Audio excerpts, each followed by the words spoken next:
le seul véritable Dieu.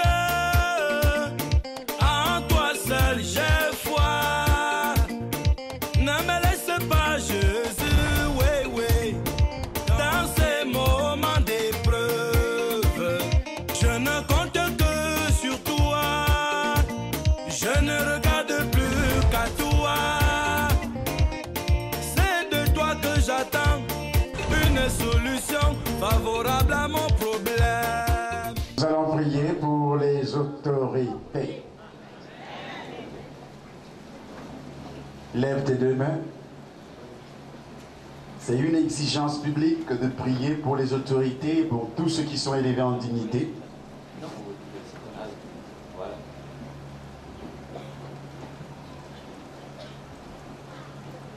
Que le Dieu Tout-Puissant, celui d'Abraham, celui d'Isaac, celui de Jacob,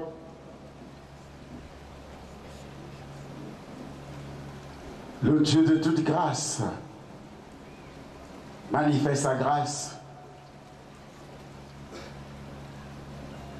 sur le président de la République, son Excellence Paul Biya. Il donne la vie.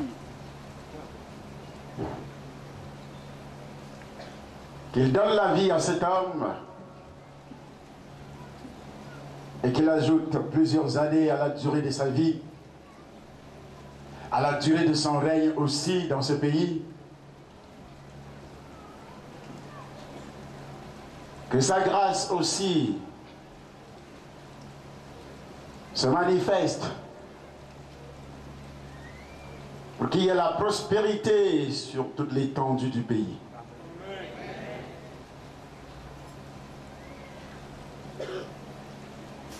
Que les puissants des ténèbres passant par la sorcellerie reculent. Que leurs œuvres soient détruites au nom de Jésus de Nazareth. Et que seule la puissance du Saint-Esprit règne. Suscite un réveil sans précédent. Et que la grâce de notre grand Dieu soit visible dans cette nation au nom puissant du Seigneur Jésus de Nazareth. Amen. Amen. Asseyons-nous, acclame très fort le Seigneur Jésus-Christ de Nazareth. Amen. Amen. Amen. Amen. Salue la personne qui est à côté de toi. On lance alors les paroles de bénédiction sur cette personne.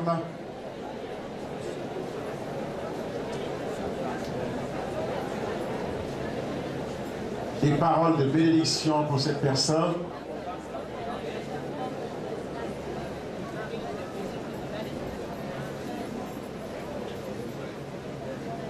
Amen. Amen. Amen. Bien, nous sommes au ministère Va et. Qui a vu ce qui s'est passé à la veillée? Sans comment? Sans comment? Est-ce que tu as déjà vu ça un jour?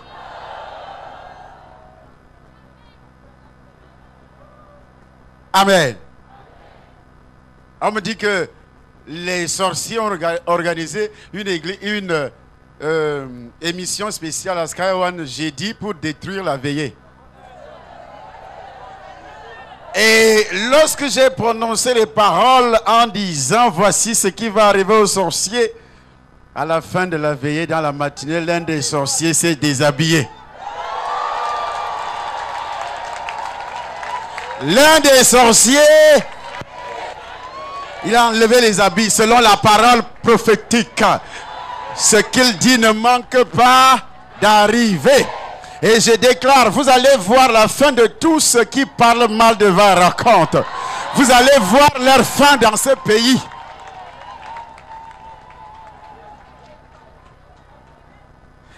Je dis bien, vous allez voir la fin.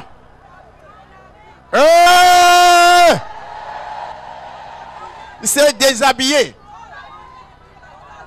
Vous avez vu avec vos yeux. je l'ai vu au moment où je sortais parce que je partais au village. Il était nu comme le verre. Les gens ont commencé à crier que les voilà, les voilà. Les voilà, les voilà, les voilà.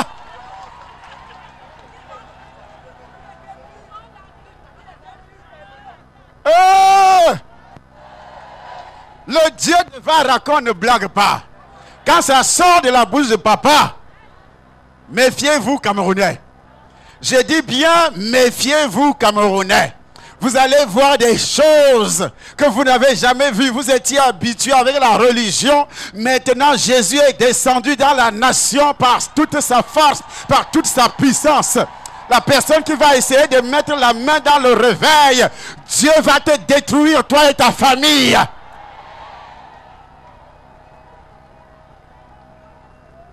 Parce que c'est le temps de Dieu. Les Hébreux, ils ont fait 400 combien d'années? Hein? 430 ans d'esclavage en Égypte. Et les Camerounais qui voulaient vivre dans la paix, qui voulaient vivre dans la prospérité, ils ont vécu depuis les origines en esclavage de Satan. Les sorciers ont pris le pays en otage. Ils ont discriminé, ils ont sali l'église de réveil parce qu'ils savaient que le danger de la sorcellerie passe par l'église de réveil. Alors ils ont discrédité, ils ont mal parlé, ils ont raconté des choses contre l'église de réveil pour que les Camerounais ne s'intéressent pas à cette église. Et Dieu a dit non. Chaque chose a une fin. Chaque chose a son temps. Dieu a dit bon, je vais vous envoyer quelqu'un qui n'est même pas un étranger. Quelqu'un qui aurait servi Satan de l'autre côté et qui connaît les ruses. Et c'est ce qu'il dit. Et pour libérer les Hébreux de l'esclavage, Dieu n'est pas allé prendre un Hébreu qui vivait hors de l'Égypte. Un Hébreu qui vivait hors du palais de Pharaon. Il est allé prendre Moïse, qui connaissait déjà les secrets du palais. Il est allé prendre le docteur Essamba, qui connaissait déjà les secrets de la sorcellerie, pour libérer le Cameroun.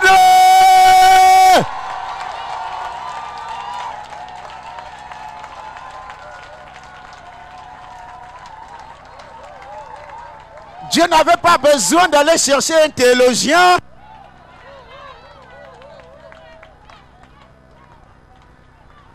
Dieu savait qu'aller prendre un théologien, il ne connaît pas ces choses-là. Ils sont pleins dans la nation. Amen. Il fallait quelqu'un qui a reçu une mission spéciale. Comme l'apôtre Paul, Actes des Apôtres, chapitre 26, verset 17. J'étais choisi du milieu de ce peuple. J'étais choisi. Quand il dit va raconte, il m'avait parlé de ça. Lorsqu'il m'a enlevé là, au pied de l'arbre, il m'a amené au 3e ciel. J'étais seul. Il n'y avait pas un autre Camerounais. Il n'y avait pas un pasteur ici. Seul. Il m'amène au 3e ciel. Malgré la saleté spirituelle, tous les péchés du monde, la malédiction de mon père, la malédiction de ma mère, tous les envoûtements, tous les démons que j'invoquais, qui entraient dans mon corps. Bills qui était un démon puissant, un démon guide, un démon qui...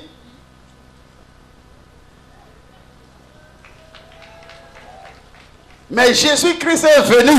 Malgré cette saleté, il a écarté la saleté et dit, moi je t'aime, je vais te sauver et tu deviens mon serviteur. Il m'a choisi où? Au Cameroun.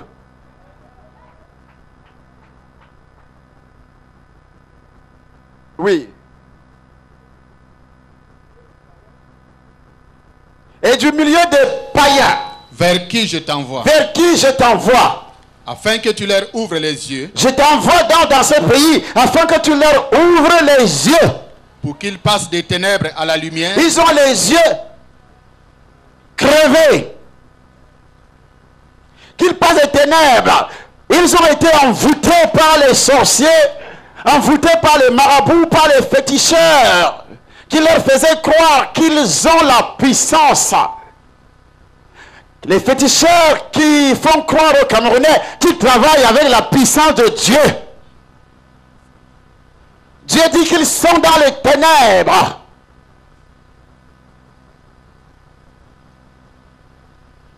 Oui. pour qu'ils passent des ténèbres à la lumière, Pour qu'ils passent des ténèbres à la lumière. et de la puissance de Satan à Dieu, Et de la puissance de Satan à Dieu. pour qu'ils reçoivent par la foi en moi Je vais très bien ma mission. Hein? Pour qu'ils reçoivent par la foi en moi Jésus. le pardon de péché et Le l'héritage, pardon des péchés. Par la foi à la Vierge Marie.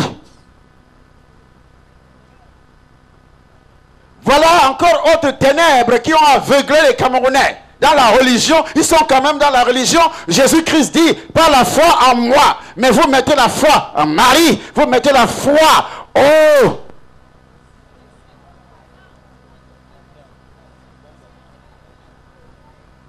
Qu'ils reçoivent le pardon des péchés en croyant au Seigneur Jésus. et l'héritage avec les sanctifiés. L'héritage avec les sanctifiés, c'est quoi? D'abord la délivrance, la prospérité, la protection et en même temps la guérison. C'est ce que nous avons comme héritage venant de Dieu. Avec les sanctifiés, dont les mis à part. Quand on dit sanctifié dans la Bible, c'est quelqu'un qui est mis à part, réservé pour Dieu. Nous avons un héritage. Donc ne me regardez pas comme d'autres serviteurs. Je porte une mission spéciale. Et comme Dieu le dit, voici les signes qui accompagneront tous ceux qui portent des missions spéciales. C'est pour cela que vous aviez vu le palais des sports hier, avant-hier, rempli jusqu'à déborder. Les gens étaient debout, les allées étaient pleines. Il n'y avait plus de place. Les couloirs étaient occupés. Là où les gens jouent sur le basket ou bien le hand, je ne sais pas ce qu'ils font là-bas dedans. Heureusement que le Seigneur a ouvert cette maison pour prêcher l'évangile. Et les sorciers du Cameroun ont commencé à aller dire au ministre, vous avez transformé le palais d'espoir en église. Ils ont commencé à écrire. On parle dans les radios. Il faut que le gouvernement puisse voir cela. Ainsi de suite. Pourquoi on doit prier dans un palais? On doit prier où? Camerounais sorciers. Est-ce qu'il y a un endroit où on doit prier? Les apprentis sorciers, dont le président était fatigué de ce genre de personnes, il a dit, ce sont les apprentis sorciers. Moi j'ai été sorcier avant vous et Jésus m'a délivré. Mais vous apprenez, je vais vous écraser.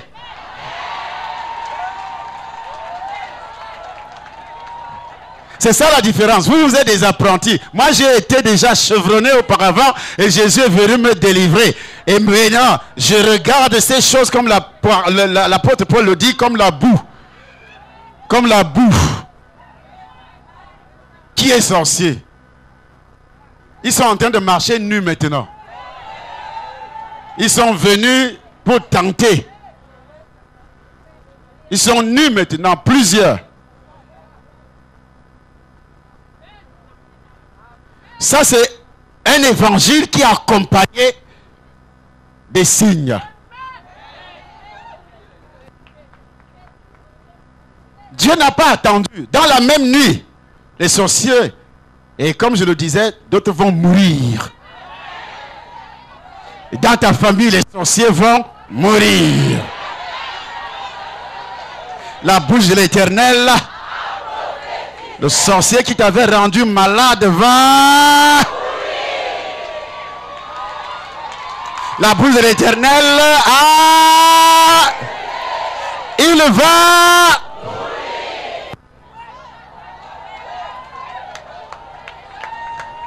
Rien à faire. Est-ce que tu as bien entendu ce que j'ai dit? Qu'il va... Parce que c'est ce qu'il a fait dans ta vie. Si c'est une maladie, ça va redoubler quand ça va revenir dans son corps. Cette maladie sera si violente qu'il sera emporté. Que le sorcier sera comment? Emporté. Vous avez vu hier combien de milliers de personnes qui sont descendues ayant le VIH dans le corps. Et beaucoup ont été touchés par la sorcellerie. Et je déclare, si tu as reçu un virus du VIH donné par un sorcier, ce sorcier doit récupérer son virus et il va... Si tu as reçu une maladie donnée par un sorcier, comme je suis en train de le dire maintenant, c'est en train de se manifester. Cette maladie sort actuellement de ton corps. Ces virus sont en train de sortir de ton corps. Et tous ces sorciers reçoivent ces maladies. Et ces sorciers vont... Le sorcier qui a transformé ta vie en enfer, qui a transformé ton corps en fumier. Tu étais considéré comme un fumier. Tu étais considéré comme quelqu'un qui ne vaut absolument rien. Parce que le sorcier a avalé ton étoile. Ce sorcier doit...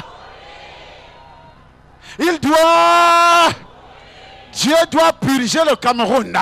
Il doit enlever tous les mauvais gras, tous les sorciers. Venir fou, on va le voir à l'œil nu. Ça a commencé le jour de la veillée et ça doit continuer. Comme je le déclare, ça doit arriver. Dans ta famille, tu vas reconnaître les sorciers qui vont devenir fous, d'autres qui vont mourir le plus tôt possible. La bouche de l'Éternel a...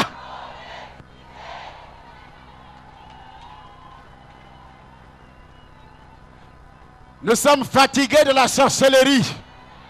Nous sommes fatigués des envoûtements. Nous sommes fatigués des cailloux que l'on lance sur les toitures chaque nuit. Nous sommes fatigués des cafards qui volent dans la maison chaque nuit. Nous sommes fatigués des souris. Nous sommes fatigués des mauvais rêves, des cauchemars. On est fatigués aussi des rapports sexuels dans les rêves. On est fatigués de toutes ces choses opérées par les sorciers. La bouche de l'Éternel a prophétisé. La femme qui couche avec toi dans les rêves, ayant le sexe masculin, cette femme doit... L'homme sorcier qui couche avec toi dans les rêves, ayant le sexe masculin, il doit... L'homme qui a provoqué l'hémorroïde en toi parce qu'il couche avec toi par derrière, il doit... Il a prévu que c'est lui qui viendra le jour de ton deuil se moquer de ton corps. Mais c'est toi qui iras l'enterrer. La bouche de l'Éternel a rien à faire. Les gens ont prévu te faire du mal. Les gens ont prévu faire le mal à va et raconte. Maintenant, Dieu a tourné ce mal en bien. Va et raconte est le plus grand ministère aujourd'hui. Mais les gens ont travaillé pour détruire va et raconte. Et c'est seul leur ministère qui est en train d'être détruit aujourd'hui. Et ce qui se passe à va et raconte va aussi se passer dans ta vie. Le même miracle de va et raconte va se produire dans ta vie.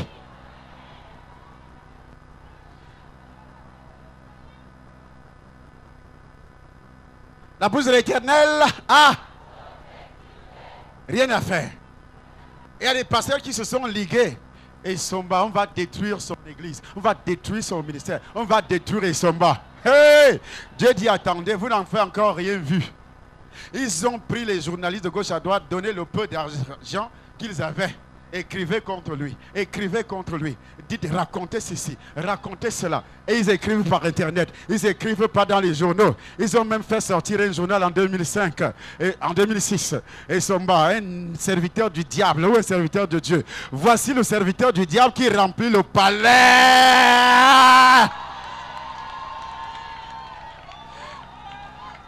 Et eux qui étaient considérés comme serviteurs de Dieu ne l'ont jamais fait.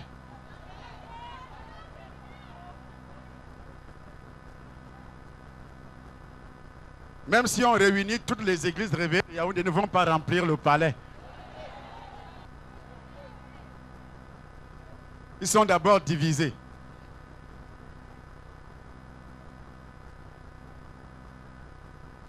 Amen. Et le miracle qui s'est produit à Vairacon, pendant qu'on parle mal de Vairacon, Vairacon progresse. Et pendant qu'on parle mal de toi, toi tu vas progresser, la bouse de l'Éternel. Pendant que le sorcier va continuer à te chercher dans la sorcellerie, et toi tu vas progresser, toi tu vas prospérer. Pendant qu'il va faire des incantations pour nuire à ta santé, à ta destinée, toi tu vas progresser. La bouse de l'Éternel a prophétisé. Rien à faire. La Bible dit quand Dieu ouvre, est-ce qu'il y a quelqu'un qui peut fermer? Quand Dieu ferme, est-ce qu'il y a quelqu'un qui peut ouvrir? Dieu a ouvert pour le docteur Isomba. Qui peut fermer? Dieu a ouvert pour toi. Qui va fermer? La bouse de l'Éternel. Nous prenons un deuxième témoignage. Belage Edwige. Belage veut dire quoi? La panthère. J'espère que tu n'as pas l'esprit de panthère depuis que tu es arrivé ici. Belage Edwige. Amen. Acclame encore très fort le Seigneur Jésus-Christ pour cette femme. Bonjour, peuple de Dieu. Si je suis ici aujourd'hui, c'est pour vous dire les miracles que Dieu a accomplis dans ma vie. Alors, il y a cela des années, j'étais malade, j'avais toujours les règles douloureuses. Chaque mois, bon, c'était devenu ceci. À chaque fois que mes règles devaient arriver, j'avais toujours mal au bas-ventre. Même si je dors, même si je suis dans un profond sommeil, je commence à rêver que j'ai mal. Mais quand je me réveille, le mal, ça s'aggrave. Je commence à m'enrouler par terre. Et c'est devenu, même si c'était les étrangers qui étaient à la maison, tout le monde devait être au courant de l'arrivée de mes menstrues. Je ne supportais pas. Alors, c'est devenu comme ça. Chaque mois, j'avais mal. Mes parents m'amenaient à l'hôpital. J'ai pratiquement fait plus de 4 mois m'amener à l'hôpital. Chaque mois que j'avais mal, j'ai bu des remèdes. On m'a injecté des injections. Et c'était devenu parfois, quand le médecin veut m'injecter, il dit à la place, si la fesse, si on n'a pas touché, mais quand on touche, c'est-à-dire que mes fesses étaient à détruire des injections, ça gonflait seul. J'ai bu des remèdes, et quand j'étais fatiguée, j'ai dit à mes parents, le prochain mois, je ne mets plus mes pieds à l'hôpital, ça va, je veux supporter ce mal. Parce que depuis que je vais à l'hôpital, rien ne change. Alors, la phase qui me réveillait, elle était finie. J'étais là chaque mois. Maintenant, je devais me placer devant la pharmacie pour prendre les remèdes afin de me soulager.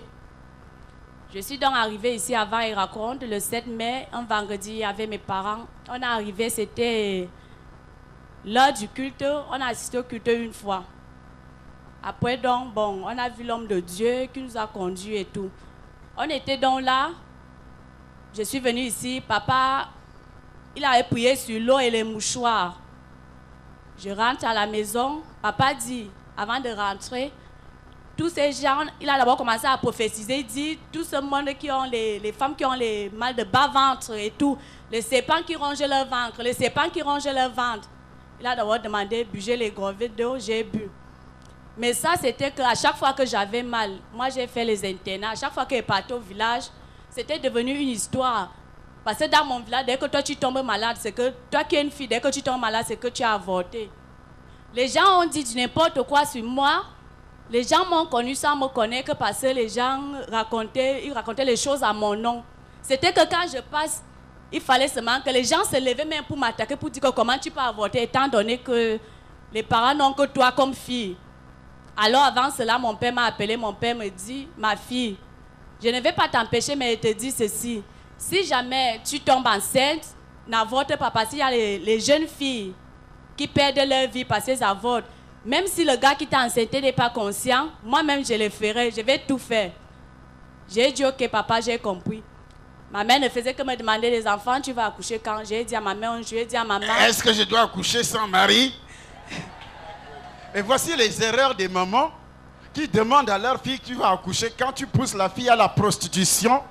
Et quand la fille va encaisser les démons, elle ne va plus se marier parce qu'elle va encaisser les démons au travers de ces hommes qu'elle va rencontrer, tu seras la première à la persécuter en disant, tu ne te maries point, je ne mange pas, je ne fais pas ceci. Or, toi, tu encourages la fille à aller se prostituer parce que tu veux des enfants sans père. Alors là, 2 enfants, 2 pères. 4 enfants, 4 pères. Ce n'est pas une malédiction.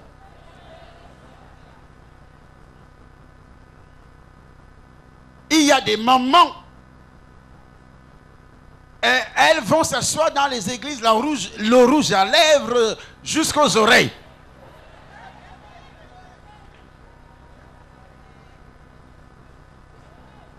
En encourageant la prostitution à la maison avec ses enfants. C'est quelle histoire?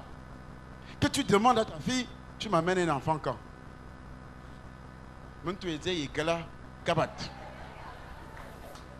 Hein? Il y a même d'autres qui disent, tu ne vas pas point te marier. Pourquoi je ne dois pas me marier? Tu dois vivre ici au village. Et si tu entends un père qui dit ça à sa fille, c'est que le père est le mari de nuit de la fille. Est-ce qu'il y a une femme ici dont le père avait prononcé des paroles comme ça? Lève-toi. Lève-toi. Viens ici devant. Viens. Toute la souffrance que tu es en train d'endurer là provient de ces paroles. Il y a d'autres qui ne se sont jamais mariés à cause de ça, parce que le père avait prononcé. Et si ton père n'avait jamais dit ne viens pas, si tu viens, tu vas rester finalement dans ta maison, tu ne te marieras point. Je dis bien, si ton père avait demandé que tu ne te maries point, ta mère, tu ne dois pas te marier, parce que c'est toi qui es quoi? Dieu a dit. C'était une exploitation spirituelle. Tu devais être exploité.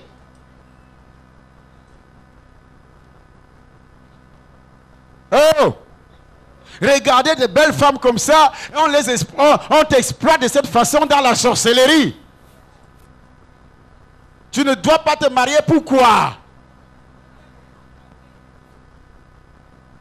Regardez la sorcellerie, ça c'est ce qu'on appelle la sorcellerie familiale. Est-ce que vous me suivez? Ça c'est la sorcellerie familiale. Tu ne te marieras jamais. Tu dois rester ici.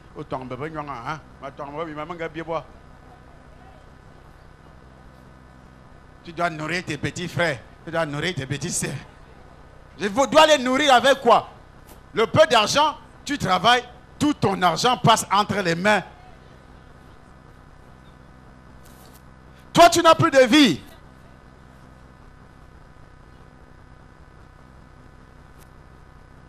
Lève tes mains. Oui, maman, tu veux dire quoi?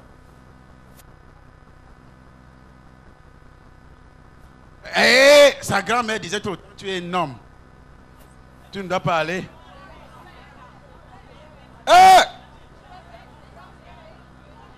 À partir de maintenant, tu as entendu ces paroles. Lève les mains, tu commences à les rejeter. Si on t'a dit que tu es un homme, dis non à haute voix. Je ne suis pas un homme au nom de Jésus-Christ. Je renonce à cette parole au nom de Jésus. Je suis une femme.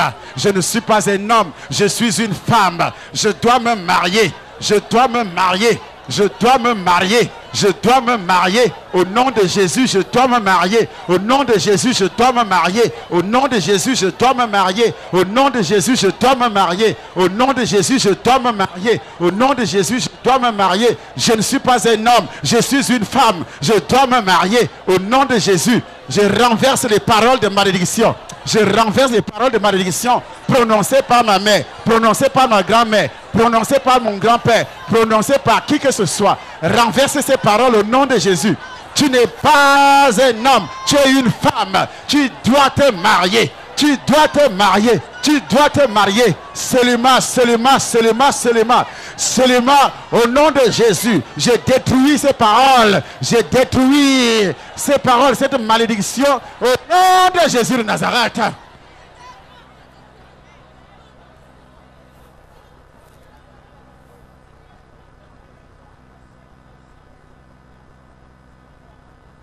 Par le sang de Jésus, levez les mains. Je vais prier. Demain, on va vous déposer, on va déposer l'huile d'onction sur le visage. Tu vas aussi déposer sur le nombril. Tu entends ce que j'ai dit? sur le nombril. Parce que quand il y a une parole qui est prononcée, le nombril est concerné dans la malédiction, dans les envoûtements. Donc, demain, délivrance spéciale, on dépose l'huile d'onction sur ton visage, sur le nombril. Toi, tu vas déposer, parce que si c'est moi qui dépose, on va dire ici que on va écrire dans les journaux que le docteur déshabille les femmes là-bas.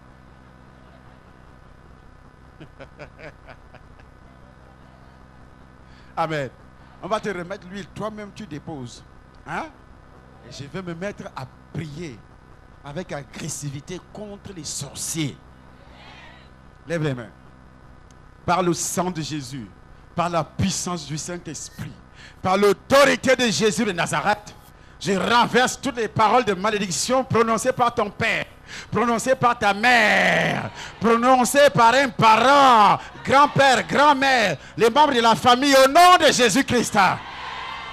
Les démons d'exploitation, ils ont installé les démons d'exploitation pour que toi tu rencontres les gens dans la prostitution et tu construis des maisons pour eux. Tu nourris, tu envoies les enfants à l'école, tu nourris, tu donnes de l'argent, tu donnes la nourriture.